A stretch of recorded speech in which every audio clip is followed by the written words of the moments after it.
everybody, what's going on? Happy Saturday. We are chilling down here in downtown Omaha at the College World Series. We are at the tail end of it, folks. This is the championship series. It's going to be Oklahoma versus North Carolina kicking off here. Kicking off, that's funny. How about opening up with the first pitch here coming up in the next few minutes? I got my sports mix match there, as you could tell. I'm more of a football guy, basketball guy. Matt knows this. So the other day I said points instead of runs. So this is where we're at.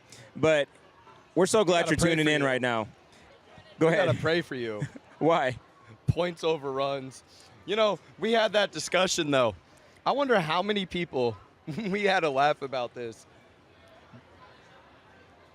Of the African American race, before Jackie Robinson used to say points instead of runs. I wonder how many people actually, back in the day, used to just call it, oh, hey, they had 3 points off that home run today. Yeah, you know what I don't mean? know. Who knows? It just makes you think for a minute, you know? Yeah, I don't know. But, hey, you're a sports guy. I'm a sports guy. I knew what you meant. That's all that matters. God knows what you meant. That's all that really matters. So for sure. But, you know. Yeah, we are down to the wire here. And it's been pretty crazy to see, one, how things have played out with the games. I mean, we've had 2 days in a row of no games. I don't think that's happened in a long time, has it? Well, that was pretty crazy. The if necessaries didn't even happen because Oklahoma and North Carolina didn't even need those extra games in the semifinals. They just kept winning. And, and then we got weather coming in. So the game was supposed to be tonight. They moved it to 2 o'clock, so it's literally getting ready to start. That's right. Because of weather, they moved it back. Now this is a best 2 of 3, so whoever wins tonight has a chance to, or today, excuse me, has a chance to close the series and be national champions tomorrow. We'll see. You and I are both Tar Heel boys, though, so, you know, if you look at both teams, I mean, they have crazy offensive firepower. I mean, you've seen both these teams score 7, 8, 9 runs. I mean, North Carolina had 12 runs against West Virginia. We know OU can hit the tar off the ball. I mean, they had one player on their team that hit 2 home runs, dead center on one of them, over 420 feet. Yeah. So it's gonna come down to what the pitching is like. Clearly, well, it should be a day that you throw your aces. I mean, really, you've had a long enough rest. This should be a day you're throwing your best arms. And I personally, pitching is king, and I think North Carolina's pitching depth is ridiculous. Yeah. Like that's why I think they're gonna win. I'm not trying to be biased. I said it at the beginning though that Oklahoma was the hottest team in the country coming in. I mean, they weren't even a regional host. They went on the road. Wow. Because you go back in March, they looked legit. Like, you're like, yeah, this team's a host. They cool off in April, and then towards the tail end of May, they just got on this huge hot streak all the way here into Omaha. Now they're in the national championship. And like I said, I was like, man, this is a team that could do some serious damage because if you go on a run, baseball is a game of runs. And so is basketball, truly. True. I mean, both games. But baseball, it's all about that consistency. And it's like, you just got to, like, ride the wave in baseball because it's like 1 week you're hitting, like, 3 for 20. Right. And then the next week you're hitting, like, 8 for 18 or something and hitting, like, 375. But last week you're like, what the heck, man? I was batting 205, you know? And it's just, it's one of those things that when you get hot in baseball – there's something to it. And, you know, I can't stand when people say, well, there's no luck involved. Dude, there is luck involved in almost everything. There is no legitimate, like, we don't have control over every single thing in this world. You know what I mean? So there is luck involved. Like, I'm sorry. If I hit a ball and the wind just out of nowhere decides to blow the baseball this direction or that direction, I can't control that. Yeah. You know what I mean? Yeah, I would say, to your point, you know, I mean, aside from maybe not even really football unless you're talking about, like, field goals. But, you know, baseball, I think, is probably the most susceptible to the elements in the environment because there are so many different factors involved, you know, with wind speed, how someone's throwing a ball, how it comes off the bat. Like, you're just kind of victim. I don't say victim, but you're kind of just reacting a lot of times to whatever it is that's coming your way, which makes it for a really exciting situations, maybe the ball bounces the wrong way on the infield, and all of a sudden, an easy out turns into a ground, a single or something. But like, physics can only carry you so much. I think there is legitimate, like, obviously there's human error, but like there is some lucky stuff that happens in sports that I'm like, did that just happen? Yeah. It's true. Yeah, or just the bobble of a ball, or they have to double clutch before they throw the ball and get the runner out, and the runner ends up being safe. Remember when you used to play those video games back in the day? Oh, dude. And you're just throwing a simple ground ball to first, and he's sitting there like triple clutching. Like, dude, why are you tapping your glove? Throw the ball to first. It's an easy routine ground out. That was awesome. That was cool. You guys heard that, right? Changed the game. That was pretty cool. Thank you. Yeah, so. The crowd has been very lively. Excited. Yeah, the crowd's been lively, man. It's been pretty awesome to be a part of it. I think we've got a bunch more OU fans than we do Carolina. Well, we sold out of our Change the Game in Norman shirts, but unfortunately not the Change the Game in Chapel Hill. No, but we sold out of a lot of shirts. We did. Our jerseys are sold out. The Troy T-shirts went. The jerseys are sold out. Yeah. Even the West Virginia one sold out pretty quick because that was West Virginia and Troy's first time here. Yes. The jersey sold out. That was pretty cool. So. Yeah, it's been fun, man, and I'm enjoying the food down here too, though, man. I've just been. Yeah. I'm like, dude, a lot of food trucks, man. A lot of food trucks. That Euro food truck, man, was so divine the other night. I'm like, dude. And I had some cheese curds at this truck, and I'm like, okay, you know me about cheese curds. Oh, yeah. I'm picky. Yeah. Coming from Wisconsin, I got standards, bro. I got standards, man. Like, and okay, as a Packer guy, I know about cheese curds. Being in Wisconsin, right? The Wisconsin cheese curds are legit. But the thing is, that was the closest thing I've had to Wisconsin outside of Wisconsin. Like, they were that good. Wow. That's awesome. That food truck actually legitimately had some really good ones, and I was like, wow. Now, did they have the kind of seasoning and all that stuff that we have up in Wisconsin when nothing can match me and that. my dad go? No. Yeah, but nothing can match that. But them things are pretty nice. Do you remember what the name of the truck was? I don't. No, it's okay. literally like 3 down, though. I just don't know the name. But well, which reminds me, like, if you're still here or you're in the Omaha area, it's going tomorrow, too. So you should come right on down. For real. Check us out. We'll be here. For real. And technically, the baseball village is open until, a champion is declared. And then, so we could potentially be here till Monday. Oh, by far, which would be crazy. We were sitting back wondering what they were going to do with this weather. I'm like, could they end up playing this all the way to Tuesday? Like, go Sunday, Monday, Tuesday? Yeah. I mean, because the thing about it is, you still have the TV contract for tomorrow's game at 1:30. I mean, that's just crazy, though, that the championship may not have a night game. I mean, it's just mind-boggling to me, Omaha weather is gonna weather. It's gonna do what it does best. It's just weird because usually the weather is at the beginning. So fill people in on that weather, which you told me this, and I was like, this is insanity. Like, if this actually happens, we need Noah's Ark right now.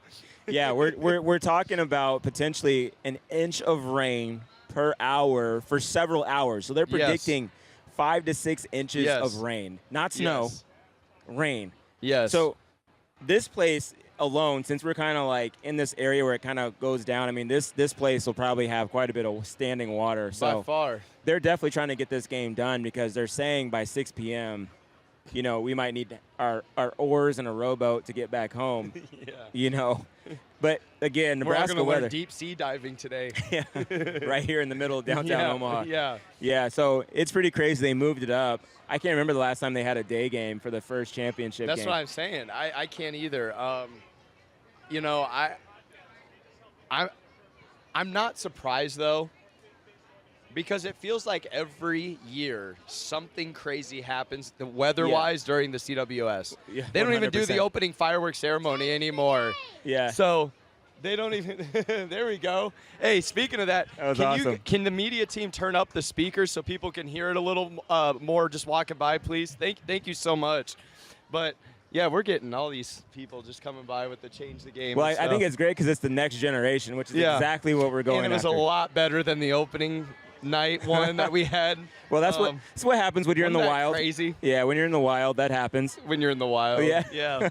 Rainforest, you know. That's what happens. I'm telling you. But here's the thing about being here at the Baseball Village, and I know you've seen this, but one, our tent stands out compared to every other tent because the tents were just kind of like this white, off-white color, but we went with black with the gold pinstripes.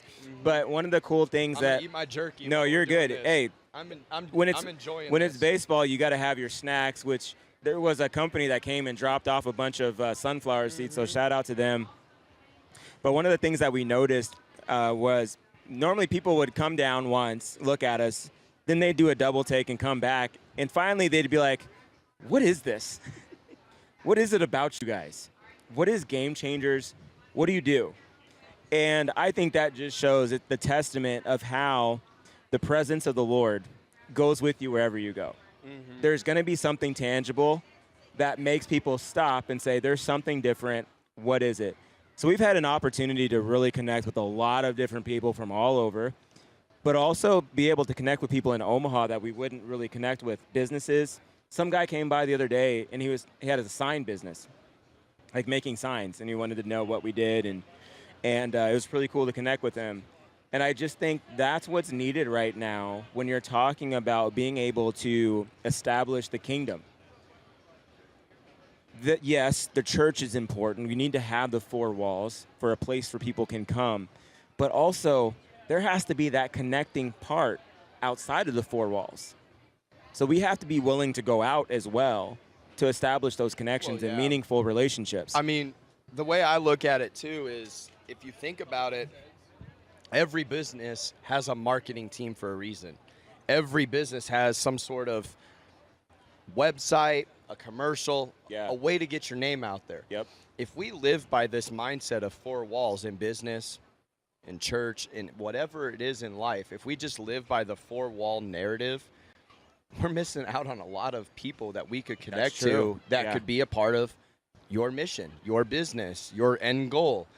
And I think, like, we lose sight of that sometimes, that it's like we just expect everyone to come to us. Well, we've done all this. Like, they'll drive by, they'll see this, they'll do that. Like, why not go find the people? 100%. It's yours. Change the game. Change the game. That's right. That hat looks good on you, man. Did you get one? Yeah, I'm digging that one. Love it.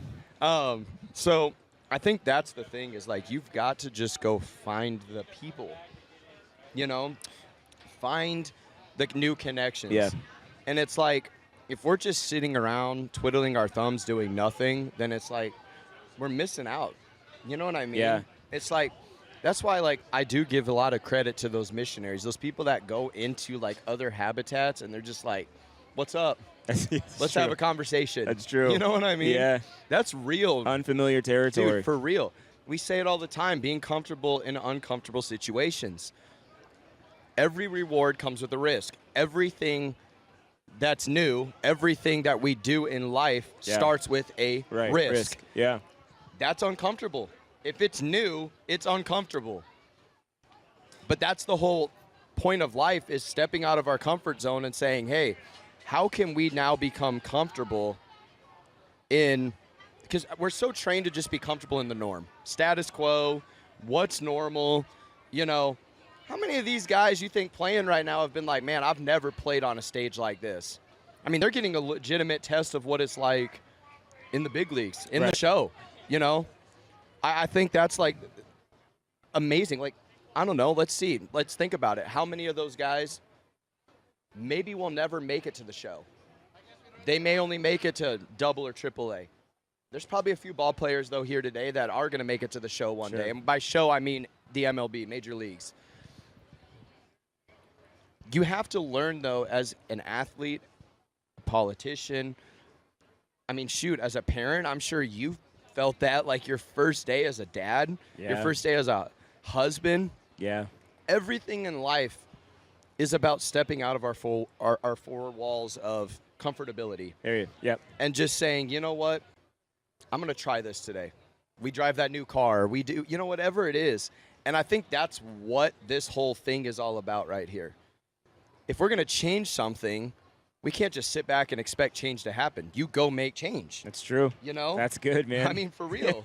I mean, that's just yeah. I think it's common sense, but status quo and society has trained us to just sit back and expect things and don't put in the extra time and the work. It's like, that's why I love the Midwest of like the farmers. They get up at that 5 o'clock or whatever, and they're just plowing for what they want. Yeah. They're plowing the fields for what they want. You know what I mean? Yeah. It's for real, though. The way that you describe this and what this new season is, to me, is perfect because the problem that I've seen with, the current culture and society is we all want things to change, but no one is willing to go out and take the risk. No one is willing to go out and roll up their sleeves and say, okay, let's go make a difference.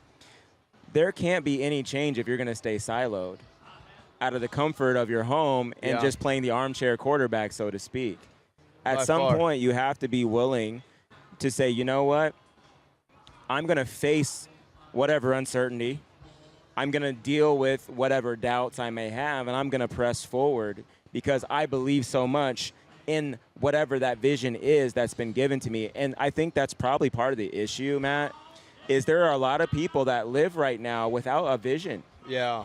They're just going off of, one, how they feel, which is a problem, or they're going off of somebody else's revelation or vision. So funny you say that. And they live off of like what somebody else told them they're supposed to be. Yes. And I heard this said once before, so I'm going to repeat it here. But information without revelation leads to imitation that produces stagnation. Yep. So what ends up happening is that'll only get you so far if you're going off of what somebody else tells you. Yeah.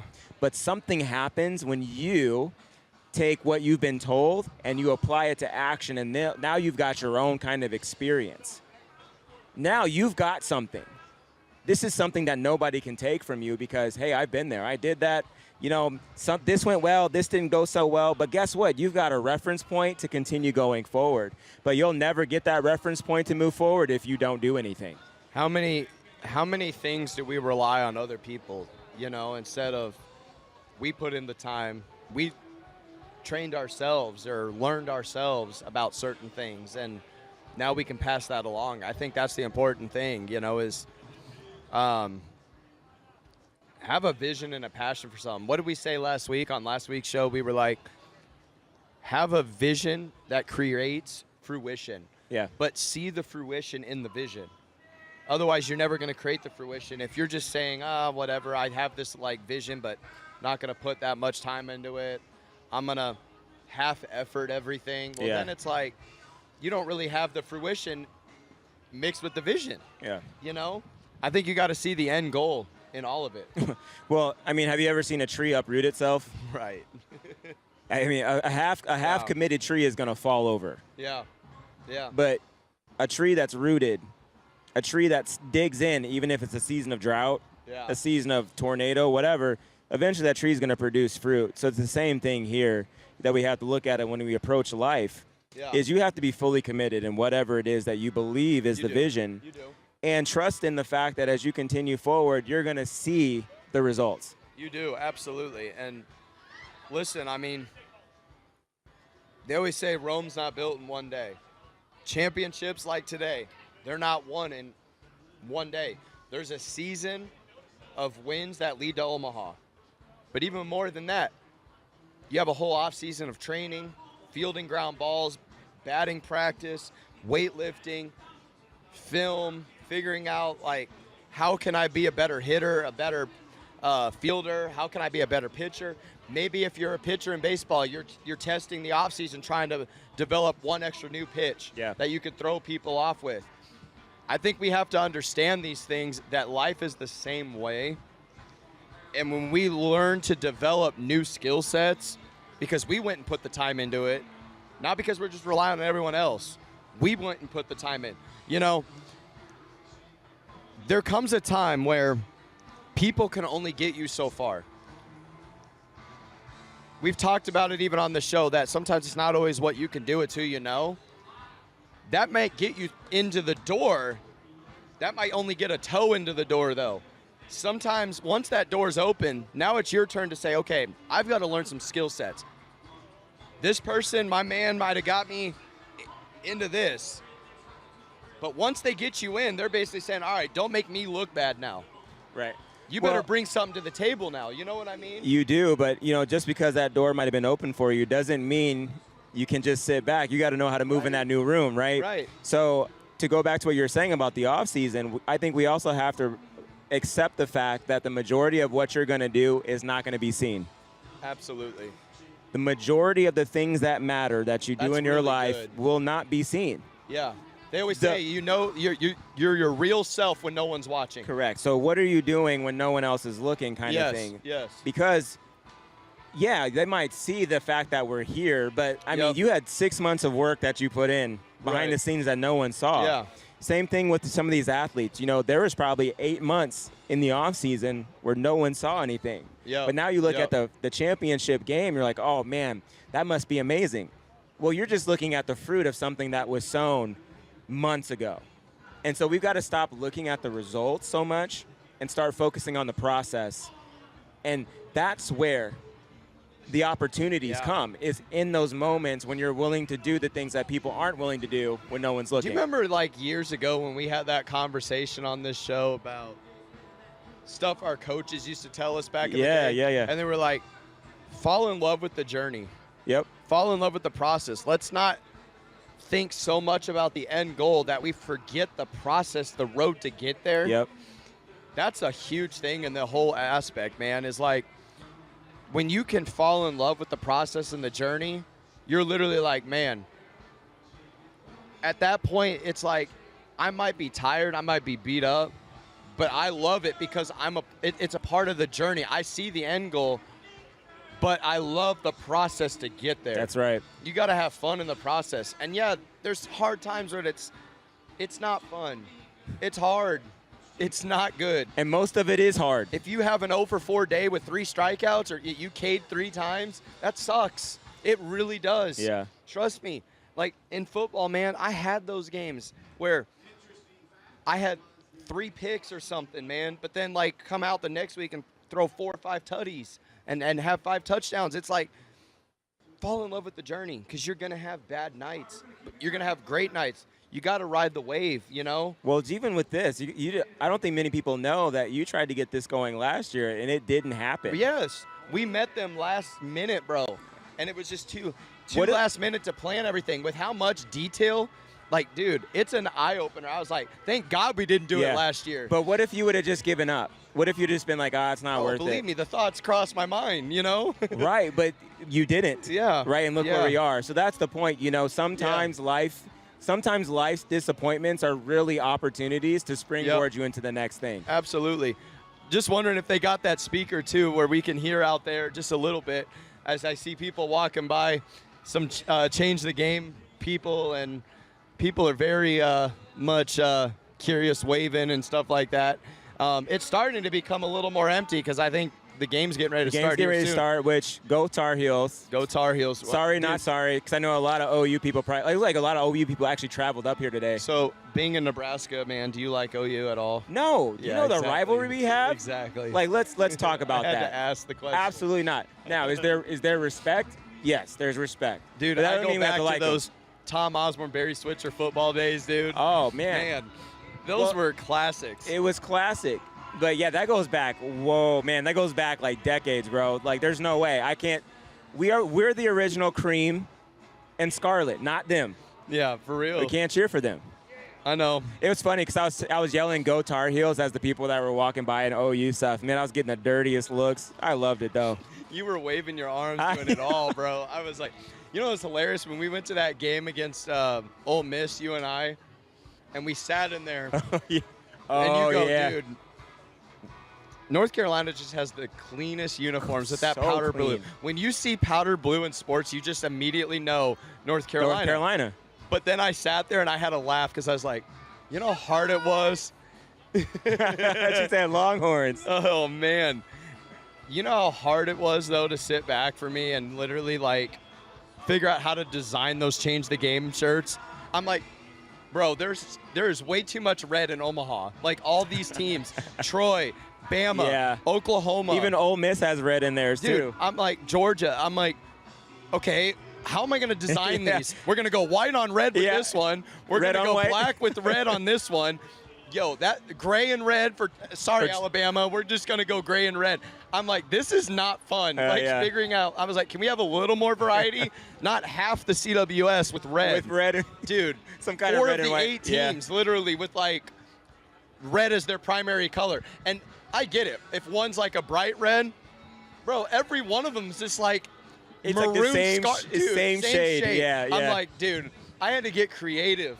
I'm like. But you kind of nailed it on the Morgantown one because a couple West Virginia fans were like, we've got a ton of blue and gold, but not gold and blue. So I thought that was cool. I had a big debate with that in my mind because I thought, okay, should we do Oxford with red and then blue? But I'm like, enough of the red, please. So I was like, give them the Navy shirt because, again, Navy with red would make sense as opposed to having 2 Navy shirts, one Navy yellow, one Navy red. I said, let's do the Morgantown yellow with blue print. And it worked. It worked out, It literally, like, sold out. Yeah. I got to give it up, though. West Virginia fans, they showed out this year, man. Out. They really and they were really kind. Like, they would have a conversation with you. They were really cool. Dude, hearing that Country Roads, though, in Omaha, that hit, bro. Yeah. Like, that was so cool. Like, and now everyone's doing it. Did you see it happen at the World Cup in, like, Seattle last night? What? The whole football stadium with the World Cup just saying Country Roads, West Virginia for no reason when the USA won last night. Speaking out of nowhere. Speaking of, I heard that all the foreign fans are, like, in love with ranch. Because I guess ranch isn't a thing outside of the U.S. So they're like the TSA is like having to warn people like not to bring boxes of ranch. They're just a bunch of hidden valleys going through TSA. So the FAA is like warning people not to bring cases of ranch dressing. Did you just see that, dude? I could just imagine, all the hidden valley ranches just going through customs, TSA, man. Like, yeah, we're getting a huge, box of them in China now. Yeah. And all this. Hidden Valley Ranch is in the dump and checked in. What's this big box in Saudi Arabia? Oh, it's just a bunch of ranch. Hidden Valley Ranch for my chicken nuggets. We don't even have chicken nuggets out here. I just think it's hilarious, man. Oh, by far. I mean, America, man, coming up. Hashtag America, yeah. Dude, we didn't get to talk about this. How legit were those UFC fights, though, bro? That's crazy. The flyover, everything was absolutely insanity. I feel like America is back. I really do. Yeah. I mean, to build that, do you realize, like, how insane that whole thing was? Like, I went back and looked at, like, videos people posted and stuff. Like, dude, that would have been so nuts. Yeah. Like, I hope they put every sport on the White House lawn at some point. Like, that would be so cool. Did you see TMZ? Like, okay, you know who Dan Hurley is, the head coach of UConn basketball? Yeah. Some TMZ guy walks up to Dan Hurley and was like, what do you think about, like, basketball or something, college basketball being played on the White House lawn? He goes, dude, I'm all for it. He goes, let's do it. UConn Duke right now. And I was like, that would be amazing. Right on the White House lawn. Yeah. Like, could you imagine? Well, because they do the basketball games. Trump is a genius. They do the basketball games on the naval ships. Yeah. You know, they have them on the U.S. Navy ships. Just bring it on the White House lawn. People could say what they want about Trump, but he is a genius marketer. Flyover. Hey! Oh, wow. That was amazing. Wow. And we just had a flyover. Whoa. That was really cool. Awesome. That was super low, too. That was so low. I thought that was going to hit us in the head for real. So fly right to the tent, dude. Man. Please tell me y'all heard that. That was awesome. We got that, yeah. So childhood dream, I always wanted to actually fly one of those, a fighter pilot. No, you don't. I did. I still would like to fly in one. You think you'd puke? Huh? You'd puke? Well, I don't know. I guess. They say the G-forces are crazy, but I've always wanted to just fly in one. I think it'd be so cool. Oh. Dude, it'd be so crazy. I can't even handle turbulence on an airplane, bro. Wait, so you're out. I'm okay. out, bro. I'm out. Fair enough. Dude, as far as I'm concerned, it's the apocalypse right there, bro. Just no barrel rolls or anything. It's the tribulation. I've ridden backwards one time on an airplane. Oh, no. Like, I don't know what it is, man. Like, I sit there with that big glass of iced tomato juice for my stomach or some ginger ale. Like, Nah, man. Oh, I can't do it. I can't do it. Like, I don't mind certain rides, but, man, you get me in them airplanes in those clouds, bro. Like, too much. My stomach starts dropping. I can't handle it. Fair enough. I know a lot of people like that. Dudes I played football with, dudes in the church. Like, it's not it, man. I don't mind it as long as we're going fast. Like, I can't do Ferris wheels. I feel like that prime rib is going to come up that I just ate before, man. I just don't do Ferris wheels. I don't like Ferris wheels. You don't like heights like that? Huh? You don't like heights like that? I don't like it if we're going slow. If we're going fast, so you're not going to go to the Ferris wheel right by the stadium right now? No. You know, every time I see a Ferris wheel, what I think of? Do you remember the old Disney, like, Mighty Joe Young, when that little kid is, like, stuck on the top of the Ferris wheel? Yeah. That used to freak me out. That sounds terrible. Do you remember that movie, that gorilla movie? Yeah. Yeah. Yes. Yeah, nope. Dude, I don't that's do Ferris all I wheels. think of. That, and then, you know, anytime I see a carnival, I just immediately think of the Sandlot. Like, they just all get sick. Yeah. Like, you know, that was the coolest flyover. And it, like, upside down and all that. that was cool. Like, that was so legit, man. But, guys, go check the game out. Have a great Saturday. And, listen, we're going to try to do these a little more often. We enjoy coming live, just having a fun discussion. Go back, check out the last 2 lives that we did. We did one, obviously, last Friday, late at night. That was crazy. Big line behind us. People were chanting, change the game. Yeah. And then that Sunday last week, we had the director of the Omaha Baseball Village, Jenny Peters. She was gracious with her time. That woman literally does not sleep, dude, for months. Like, how she has busy a phenomenal story. Oh, her story that ESPN even had. I mean, it was just incredible. Yeah. You really got to go watch it. I mean, how her son was healed from cancer. At the time, South Carolina baseball really undergirded her son, let him come sit in the dugout, and they went on a title run and just won it all. Yeah. I mean, it's like almost like you can't even make it up. It's like a total God thing. Well, and then it's just also like how they have constructed the baseball village to be a place where people can come and gather. It's inviting, and all of the different charities and organizations that they are highlighting. Yes. It's amazing. It just sounds like there's like a mission involved to bring people to know the love of Jesus. So I just love it, man. By far. And, dude, I remember, like, the days at Rosenblatt, like, that was baseball like heaven. As if you're just a baseball purist, that was the place to go watch a game. But downtown now, in the last 16 years with where they've had this stadium, it's really like the amenities of downtown is truly, really amazing. It's spread out. Like, I remember Rosenblatt, we used to just stand on that hill and wait for the doors to the stadium to open, the gates to the stadium to open, and then you're right next to the #1 zoo in the world. Yep. So people used to come to the zoo. Oh, this is my little vacation. I'm going to go see Henry Dorley Zoo. And they had no idea that a giant baseball tournament is going on at the same time.